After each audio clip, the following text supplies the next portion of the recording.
Los habitantes de Hannover, en Alemania, consumieron embutidos y filetes a muy buen precio entre los años 1918 y 1924.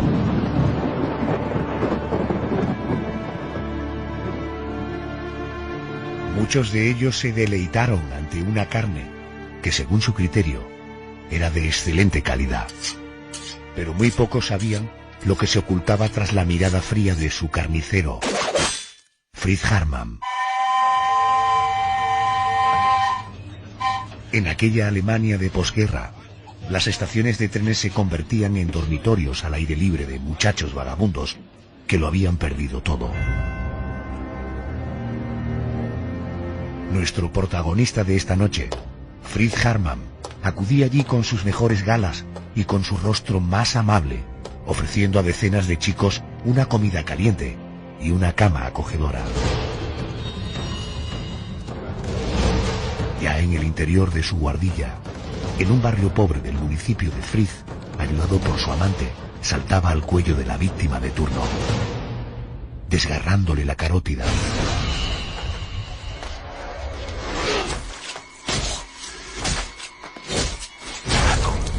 y dejándola desangrarse hasta morir.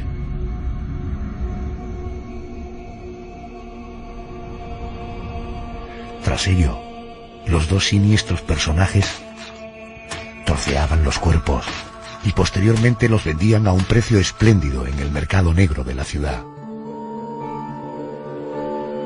Una vez descubiertos los crímenes que pudieron superar el centenar, el conocido como vampiro de Hannover fue condenado a 24 penas de muerte y fue decapitado en una guillotina el 15 de abril de 1925.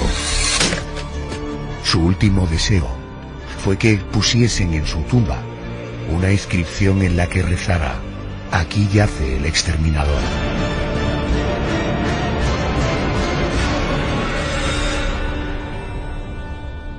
Tras su muerte, su cerebro fue extraído y estudiado en un laboratorio. Su cabeza se conserva en la actualidad en la Escuela Médica de Göttingen, en Alemania.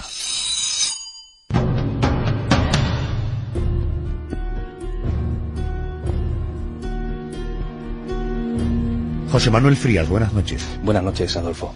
Es increíble cómo la actividad delictiva de nuestro protagonista de esta noche, de Fritz Hartmann, fue tan productiva que ni el propio asesino sabía a cuántas víctimas le quitó la vida. Fue condenado, como luego veremos, por el asesinato de 24 adolescentes, pero se le atribuyen más de 100 muertes.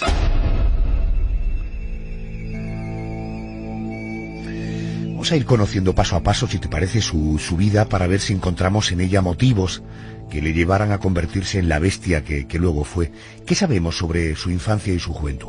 Fritz Hartmann nació el 25 de octubre de 1879 en la ciudad alemana de Hannover. Aquella familia no era precisamente un modelo de convivencia.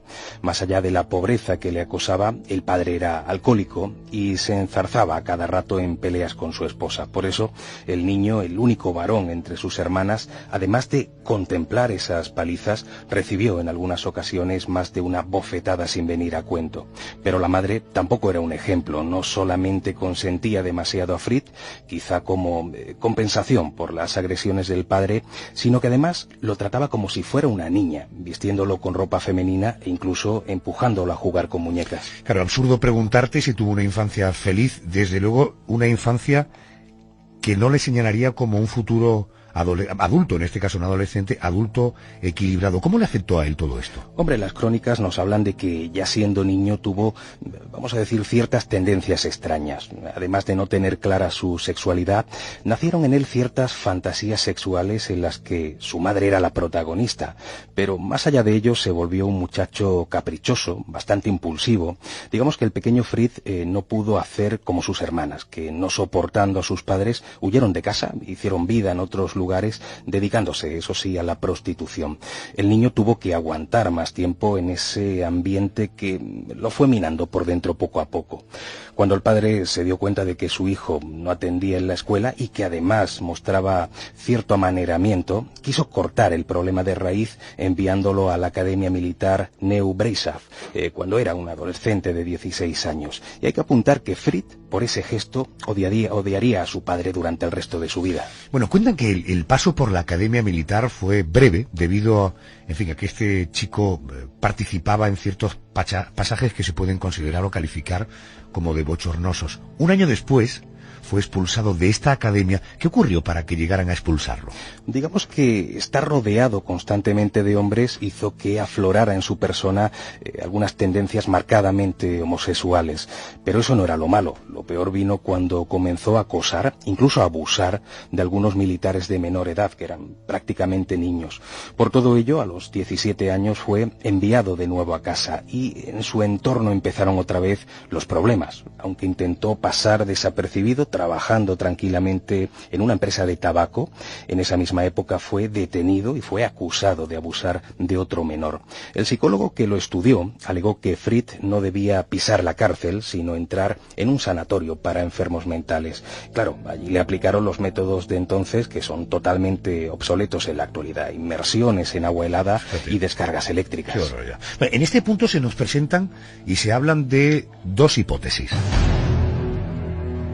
Mientras unos aseguran que Fritz estuvo encerrado en el manicomio con un comportamiento ejemplar hasta recibir el alta 7 años después, en 1903, otros hablan de su fuga a los 6 meses de internamiento, tras la cual huyó a Suiza, regresando años después. En todo caso, José Manuel, año 1903, salida de donde fuera, o volviendo o saliendo, lo tenemos de nuevo en Alemania, cobrando una pensión por invalidez mental y empezando una nueva vida. ¿Cómo era aquella nueva vida de nuestro protagonista de hoy? Pues una nueva vida que no estuvo ajena a los delitos. Ya a sus 24 años empezó a abultar su ficha policial con estafas, con abusos sexuales, con robos. Todo ello lo empujó varias veces a la cárcel, aunque siempre con condenas bastante cortas. Finalmente, ya con 40 años de edad, comenzó a dedicarse al oficio de carnicero en Hannover, pero como era de esperar, dentro de un mercado negro de extraperlo de carne de cerdo y de caballo. Y bueno, parece que ganaba sumas respetables vendiendo carne de manera ilegal a gente del entorno. Su vivienda era una pequeña buhardilla en el conocido como Barrio de los Ladrones, en el que se hacinaba lo peor de la sociedad. Pero la carne, incluso la de contrabando, comenzó a escasear.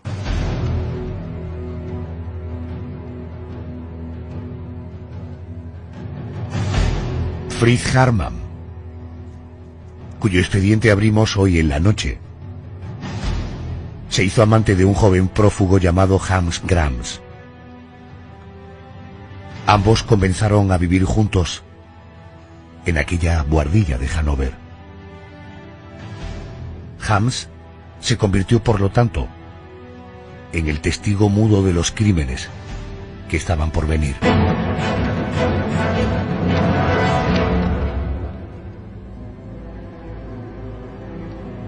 Asesino en serie, por tanto debo entender que hubo una primera víctima. ¿Cómo se supone cuál fue la primera víctima de Fritz? Aunque no existen pruebas físicas, porque esto es algo que él mismo cuenta después, todo parece indicar que fue un muchacho de 17 años llamado Friedel Roth, que desapareció por aquellas fechas. Estamos hablando del año 1919. O sea, de este sí se sabe que lo mató, pero no sabemos si es la primera víctima o hubo víctimas anteriores. Fue algo, ¿no?, que cuenta él directamente cuando es detenido, con lo cual, al no existir ningún tipo de prueba, no se sabe ni siquiera si existió. Se sabe que existió ese personaje y que desapareció, pero no que lo matara él. Pero bueno, se da a entender por el testimonio suyo que fue así. O sea, se supone que Fritz lo convence de buenas maneras para que lo acompañara a su famosa buhardilla, prometiéndole una comida caliente y una noche agradable. Como los vecinos habían visto al chaval por última vez en la compañía de Fritz, la policía fue alertada y acudió a la famosa buhardilla. Fritz negó saber de qué le hablaban y los agentes, tras echar una ojeada alrededor, se marcharon. Lo curioso es que la cabeza de Friedel estaba metida en una bolsa, todo esto siempre según el testimonio de nuestro protagonista, detrás de la puerta de la cocina, y pasó desapercibida a la policía. Ese error dio paso a una racha de asesinatos por parte de Fritz Hartmann y, bueno, digamos que al haber matado una vez, sintió el deseo de repetir la experiencia. Sin duda el contexto histórico y social ayudó a Fritz Hartmann en sus planes. Estamos hablando de una Alemania de posguerra en la que muchos mendigos, que no eran otra cosa que gente joven, que había quedado sin trabajo y sin casa, se hacinaba en las estaciones de tren durmiendo al raso. De hecho, los empresarios acudían a veces en busca de mano de obra barata. ¿Eran esas estaciones los escenarios de las cacerías de Fritz, verdad? Así es, eran los lugares más cómodos para acceder a gente joven en busca de cualquier oportunidad. A Fritz le bastaba con presentarse y proponerle a un muchacho pobre el pasar una temporada en su guardilla. O sea, ¿quién iba a pensar que lo que buscaba era el cometer un brutal asesinato? Esos chicos, desesperados, se aferraban a la posibilidad de pasar algunas noches, cuanto menos en un lugar caliente. Además, hay que tener en cuenta que apenas se prestaba atención a las denuncias de desaparición, muy elevadas además, que se dieron entre 1918 y 1924. En aquellas fechas era normal que la gente desapareciera sin dejar rastro para marchar a otras ciudades en las que probar fortuna.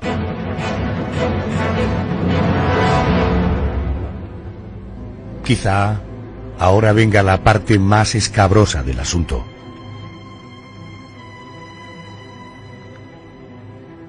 José Manuel, ¿qué hacía Fritz Hartmann con sus víctimas una vez que las conducía a la terrible buhardilla de Hannover? Lo primero de todo, violarlas, siempre con la ayuda de Hans, de su amante. Las vejaciones eran tremendas, pero después, y aunque parezca increíble, Adolfo mordía en el cuello a la víctima, desgarrándole la carótida. Incluso bebía parte de la sangre que emanaba. Si alguno tardaba en morir, lo estrangulaba con una soga. Después, los dos amantes troceaban el cadáver de manera bastante profesional, separando las vísceras y deshuesando parte del cuerpo. Las cabezas no, las cabezas eran seccionadas y guardadas aparte. Adivina qué hacía a la mañana siguiente con la carne seleccionada. Hombre, pues si se trata de un carnicero de contrabando, en fin, no quiero ni pensar porque... sí. Haces bien, porque efectivamente el destino de esa carne humana era su venta como carne de caballo. Los vecinos además la compraban encantados, claro, debido al precio tan bajo que el asesino le ponía. Y así una y otra vez, con total impunidad. Todo cambia por suerte.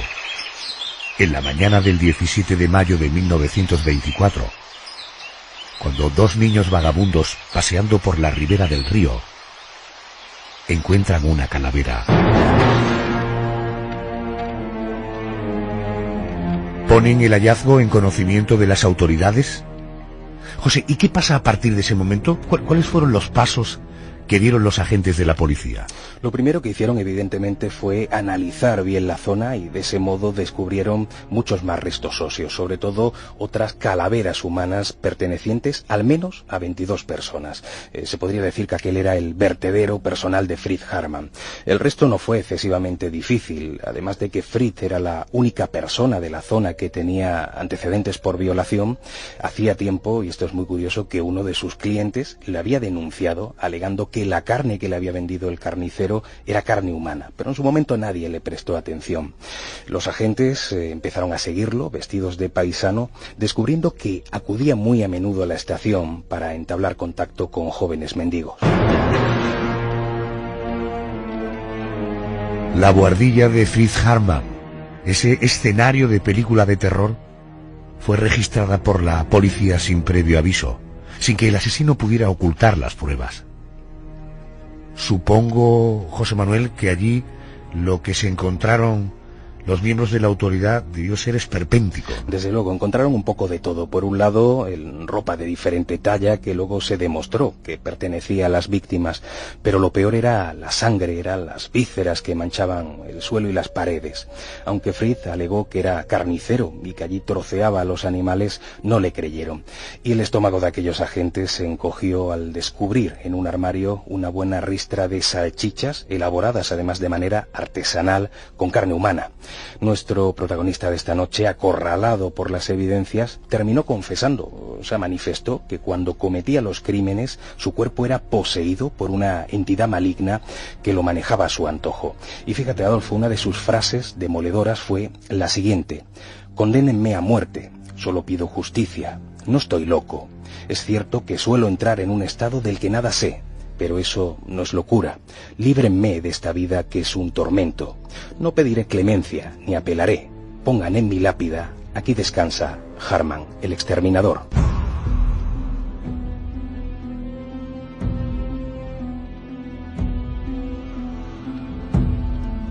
El propio Harman no sabía cuánta gente había asesinado. Apuntaba a unas 70 personas, pero solamente se pudieron verificar con pruebas 24. Aún así, en los archivos policiales se guardaban las fichas de un centenar de desaparecidos en el entorno en el que actuaba el carnicero. Aparte del asunto de los asesinatos, Harman confesó el uso que se le daba a aquella carne. ¿Alguna vez reconoció la barbaridad que hizo? Sí, prácticamente desde el principio. Él confiesa que solía vender la carne de sus víctimas. Es más, parece que él mismo no le hacía asco si comía a diario algunas salchichas de su propia elaboración. Te puedes imaginar el escándalo que el asunto causó en Hannover, porque muy poca gente quería reconocer que había comprado carne a Fritz, porque eso suponía haber consumido carne humana. Pero si me permites la irreverencia, Adolfo, muy mala no debe de estar la carne humana si durante 5 años aquellos vecinos la estuvieron consumiendo. Además, los pocos que lo reconocieron aseguraron haber caído en la trampa porque el sabor era muy parecido a la de cerdo. Muchos fueron los que en su momento dijeron que esa carne era de excelente calidad. El caso de Harman, más allá de ser el episodio de un asesino, es también el episodio de un caníbal, porque él mismo consumía la carne de los jóvenes a los que asesinaba. Vamos a ahondar un poco más en este aspecto de la antropofagia junto al doctor Manuel Moros, que es autor del libro Historia Natural del Canibalismo, de la editorial Nautilus. Manuel Moros, buenas noches y bienvenido a COPE. Buenas noches, Adolfo, un placer. ¿Se han dado muchos casos de asesinos que después de matar a sus víctimas y de comer una parte de ellas, comercialicen con el resto de la carne? Bueno, no suele ser la norma, porque el asesino caníbal lo que realmente quiere, al considerar a su víctima como una presa, lo que quiere realmente es quedarse con esa presa, con el trofeo, y no suele ser ocurrente, aunque ha habido varios casos. Uh-huh. ¿Dónde situaríamos a este individuo que tenía, en fin, además de la antropofagia, le daba un cierto perfil comercial a la actividad que desarrollaba? Bueno, hay que situarlo pues en el contexto de la época y del país, ¿no? Estamos hablando de una Alemania que salía de la Primera Guerra Mundial en medio de una gravísima crisis, tanto económica como social. Entonces, en aquellos tiempos, pues de una gran penuria, de mucha hambre, pues parece ser que Harman, aunque él mismo reconoció que realmente su interés principal era dar rienda suelta a sus instintos más salvajes, pues pretendió pues al mismo tiempo pues hacer negocio con sus víctimas. Uh-huh. La gente que ha comido sin saberlo carne humana, ¿ha notado la diferencia? Bueno, de esto tenemos los testimonios tanto de asesinos caníbales como Jeffrey Dahmer, el carnicero de Milwaukee, como de los nativos de las tribus de las islas del Pacífico Sur, que siguieron practicando el canibalismo hasta bien entrado el siglo XIX. Entonces, ciertamente coinciden todos en que el sabor de la carne humana es muy parecida a la carne del cerdo. Uh-huh. Desde el punto de vista de la medicina, ¿sería nocivo para la salud el comer carne humana? ¿O es como comer, en fin, decíamos por el sabor carne de cerdo, es como comer carne de cerdo o de ternera? Bueno, evidentemente la carne humana no está sometida a ningún tipo de control sanitario. Pero en principio, por comer carne humana no habría ningún tipo de riesgo biológico. De lo único que tenemos constancia es de la tribu Fore de Papúa Nueva Guinea, que practicaban un tipo de canibalismo funerario, por decirlo así, en el cual se comían los cerebros de sus antepasados muertos y sufrían una enfermedad neurológica degenerativa, ¿no? Muy parecida a la enfermedad de las vacas locas, que tuvo un auge hace unos años. Pero únicamente en el caso de los cerebros, de comer carne humana, en principio no habría ningún problema. Estoy hablando con Manuel Moros, autor del libro Historia Natural del Canibalismo, de la editorial Nautilus. Doctor, para terminar, ¿cómo definiría nuestro personaje de esta noche a Fritz Harman dentro de los cánones del canibalismo? Bueno, yo siempre en mi libro digo que es el peor tipo de caníbal, ¿no? El asesino en serie caníbal es el peor tipo, porque igual que otro tipo de canibalismo podemos encontrarle alguna justificación, este tipo de asesino no tiene ninguna más que satisfacer su propio placer, es decir, su deseo es cosificar a su víctima, despojarla de toda cualidad que la haga humana y en este caso pues reducirla a la mínima expresión, que sería convertirla simplemente en comida. Doctor Manuel Moros, como siempre muy amable, gracias por atendernos a esta hora de la madrugada. Muchas gracias, Adolfo. Buenas noches y un saludo para todos vuestros oyentes. Muchísimas gracias.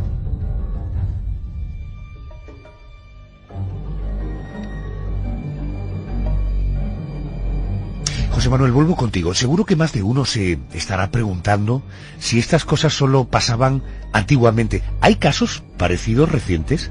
Sí, alguno que otro. Ocurrió una historia, por ejemplo, con cierta similitud a principios de 2012 en Pernambuco, en Brasil. Las autoridades detuvieron a 3 personas, un hombre y 2 mujeres, acusados de asesinar a 3 muchachas. Tras las muertes, parte de las víctimas se usó para consumo propio, pero la otra sirvió para fabricar empanadas caseras que se vendían a los vecinos del municipio. Dios mío. Lo curioso es que los detenidos aseguraron que pertenecían a una secta y que recibían mensajes de una voz de procedencia desconocida que les empujaba a matar a mujeres que ellos consideraban indecentes, impuras. Por lo tanto, hubo un componente de tipo ritual en todos esos asesinatos. Qué barbaridad, siempre culpando una interferencia, ¿verdad? ¿Quiénes son los asesinos? ¿Se sabe algo de ellos? Sí, el hombre se llamaba y se llama Jorge Beltrao Negromonte da Silveira y es un actor aficionado, pero también escritor, novel y profesor de artes marciales. Una de las mujeres es su esposa, una comerciante llamada Isabel Cristina Oliveira da Silva, y la otra, que comparte apellidos con la anterior, se llama Bruna Cristina, y se le cree la amante de Jorge, aunque habitaba, curiosamente, con el matrimonio en la misma casa. Casa, por cierto, que fue incendiada por una turba de vecinos completamente indignados con lo que había ocurrido. Ajá, veo por los papeles, los documentos que tengo aquí encima de la mesa, que la investigación se inicia cuando llega a oídos de la poli el asunto de un libro escrito, aunque no publicado, por el propio Jorge Beltrao, ¿no? Sí, esto es algo muy curioso. Jorge registró en el año 2009 un libro que se titulaba, fíjate qué nombre, Revelaciones de un esquizofrénico, en el que narra detalles de los rituales de la secta a la que pertenecía. Cuando se produce la desaparición de las chicas, hay una persona anónima que mencionó pasajes del libro. Los agentes lo analizaron y después acudieron a registrar la casa del extraño matrimonio, encontrando en el patio los restos de 2 de las mujeres asesinadas. Y ahí no acaba la cosa. Con el trío convivía una niña de 5 años que se cree que es la hija de una mujer desaparecida en 2008 y que posiblemente fue asesinada por Jorge y su mujer. Eso al menos es lo que narra el mencionado libro, aunque no se sabe qué parte puede tener de ficción, si es que la tiene. Pero fíjate, ese fragmento cuenta lo siguiente: al mirar el cuerpo ya sin vida de la adolescente mala, siento un alivio. Agarro una lámina y comienzo a retirar toda su piel, y después lo divido. Los 3 nos alimentamos de la carne del mal, como si fuese un ritual de purificación. Estas 3 personas podrían contar con antecedentes, es decir, supongo que están investigando, ¿no? Sí, de hecho se están investigando otras desapariciones de mujeres que podrían estar relacionadas con ellos. 2 de ellas desaparecieron misteriosamente el mismo día en que acudieron a casa de Jorge, alentadas por un anuncio en el que se buscaba a empleadas con un sueldo además fuera de lo común. Si todo esto se demuestra, se sumarán más víctimas a esos delitos de secuestro, asesinato y ocultación de cadáveres. Y un último apunte, Adolfo: los asesinos, en el momento de consumar el crimen, filmaron las escenas casi a modo de película casera de terror.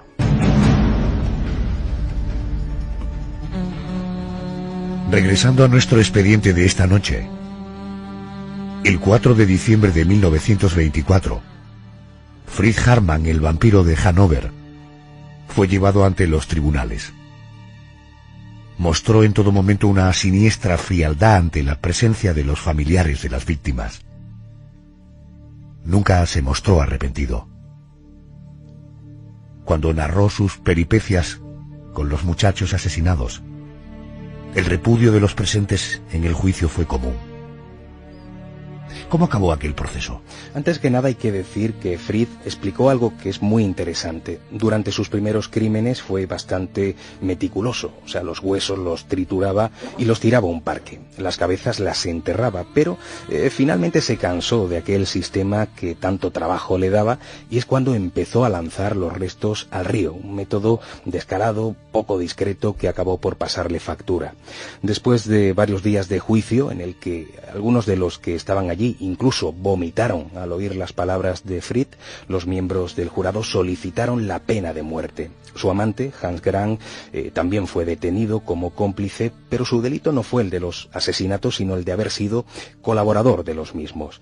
Cuando antes de morir le preguntaron a Fried si mató a todos aquellos chicos por un motivo puramente económico, respondió lo siguiente: mis crímenes no eran solamente para sacar un beneficio económico con la venta de carne humana, sino que estaban motivados por un momento de frenesí erótico que me conducía a matar para satisfacer mis irrefrenables deseos. José Manuel, en esa época ya había, desde luego en Alemania, en Hannover, una potente estructura mediática. ¿Tuvo mucha repercusión esta historia en la prensa del momento? Muchísima. Los periódicos contaron con detalle todo lo que había ocurrido. Fue un verdadero escándalo, pero no solo para Alemania, sino para buena parte de Europa. Y fue a partir de ese momento cuando le pusieron a este personaje motes tan populares como el vampiro de Hannover o el hombre lobo de Hannover. Hemos podido repasar y hay, en fin, pruebas de esta barbarie tanto en la literatura como en el cine. Sí, existen varias películas que se inspiran en la vida y en los crímenes de Fried Hartmann. Una de ellas, americana, es La ternura de los lobos, rodada en 1974.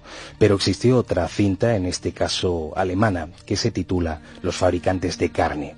Y en el terreno de la literatura hay varios libros monográficos bastante interesantes, como Hartmann, de Pierre Mitter y de Isabel Creit, y otro del mismo nombre pero firmado por Theodor Lissing. Existen además muchos otros libros y monografías sobre su figura, pero todo está en idioma alemán.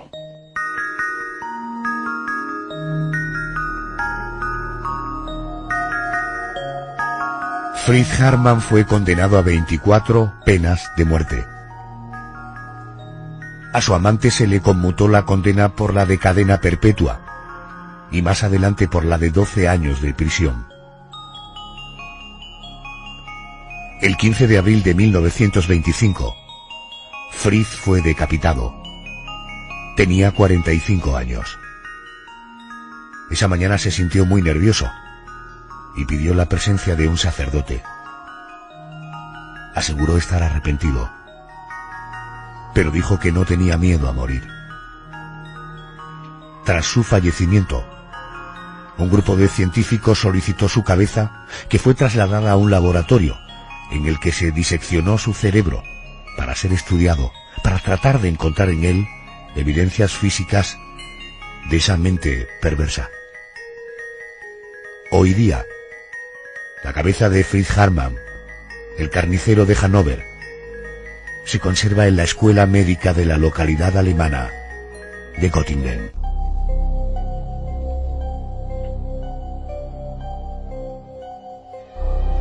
José Manuel, nos encontramos la semana que viene. Que aproveche el desayuno. Gracias, buenas noches.